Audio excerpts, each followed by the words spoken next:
Saudara, Bank Indonesia mengakui ada upaya serangan cyber berupa ransomware terhadap data-data Bank Indonesia. Hal ini menjawab dugaan data Bank Indonesia telah bocor di retas kelompok peretas geng ransomware Conti berdasarkan unggahan salah satu platform intelijen bernama Dark Treasure di Twitter Kamis 20 Januari. BI memastikan tidak ada data strategis yang berhasil diretas. Meningkatkan cyber security langsung lakukan Bank Indonesia sebagai mitigasi upaya peretasan pelaku kejahatan cyber di masa depan. Menyadari adanya upaya peretasan berupa ransomware pada bulan lalu. Jadi bulan lalu kami kena, dan itu juga menyadarkan kami bahwa cyber attack atau bahkan cyber crime ini nyata gitu. Yang kedua, Bank Indonesia telah melakukan assessment terhadap serangan tersebut. Jadi kami sudah melakukan the whole assessment, seluruh perkantoran, seluruh karyawan yang jumlahnya ribuan kami sudah lakukan di bulan lalu pada saat kami terkena serangan.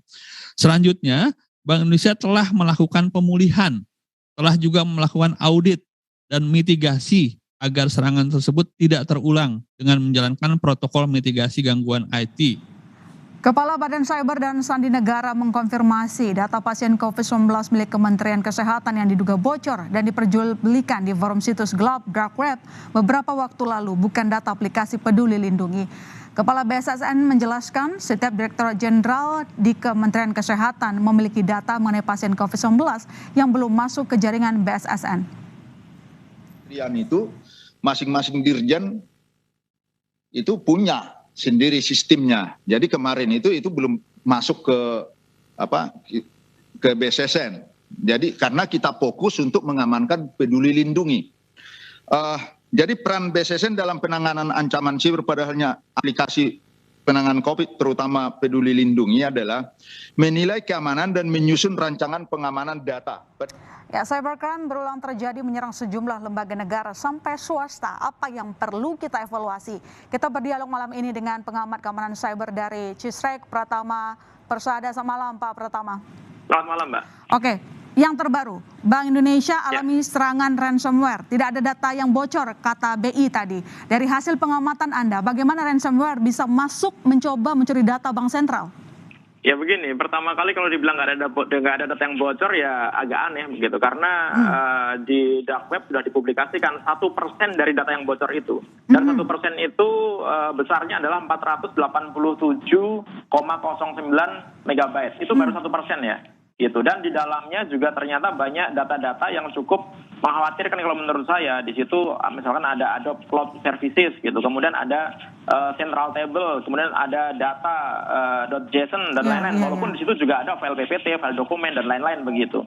Nah, kalau Bank Indonesia berbicara bahwa tidak ada data yang kritikal, menurut saya perlu dicek lagi gitu. Kira-kira data apa saja yang hilang, ya kan? Nah, ini yang jadi masalah karena grup ransomware Conti ini gitu, dia bukan grup yang main-main gitu. Kalau dia berhasil melakukan pencurian informasi pasti diambil semua sama dia, nggak mungkin dia ngambil cuma separuh-separuh gitu.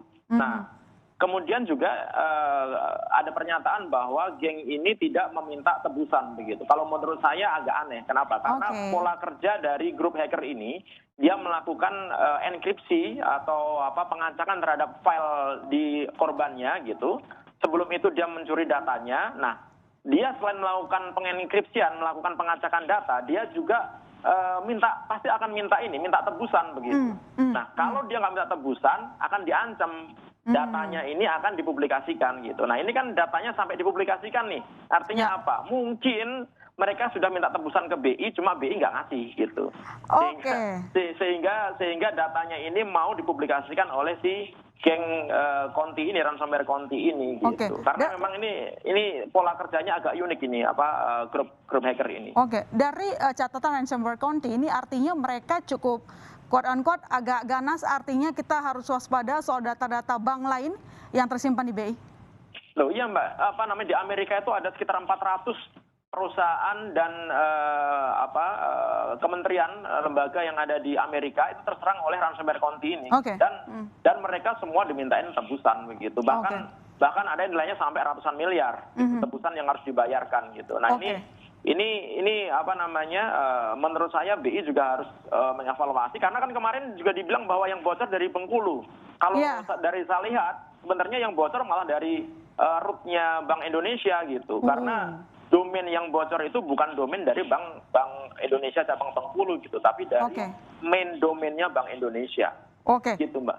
Data bocor sudah terjadi, berhasil diretas oleh penjahat cyber. Cuma pertanyaan berikutnya adalah apa yang harus dibenahi terkait dengan cyber security-nya dari Bank Indonesia. Meski tadi dikatakan bahwa mitigasi sudah dilakukan, langsung ada perbaikan di sana ya, perbaikan infrastruktur. Tetapi berdasarkan pandangan Anda, apa yang harus segera dibenahi? Apa ya, cukup saja?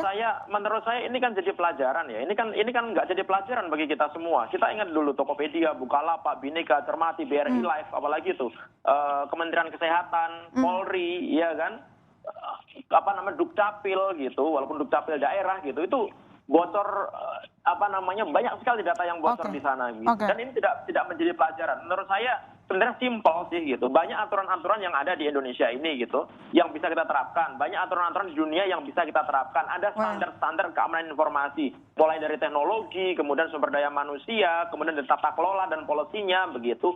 Plus kita yang kurang itu adalah regulasi, Mbak, di Indonesia gitu. Karena kalau terjadi kebocoran seperti ini, lembaga atau penyelenggara sistem elektronik gitu, itu santai-santai saja, Mbak. Tidak ada konsekuensi hukum gitu ketika yang bocor itu adalah data masyarakat gitu. Sehingga apa? Sehingga tidak membuat jerah penyelenggara sistem elektronik yang lain.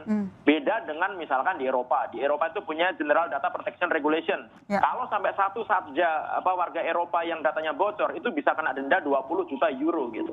Kemudian di Singapura itu ada denda uang dan hukuman penjara. Begitu juga di Korea Selatan gitu. Nah, di Indonesia enggak gitu. Hanya peringatan aja, Mbak gitu. Makanya nggak jadi jerat, dan undang-undang ini sampai sekarang masih deadlock. Itu yang jadi masalah. Oke, baik.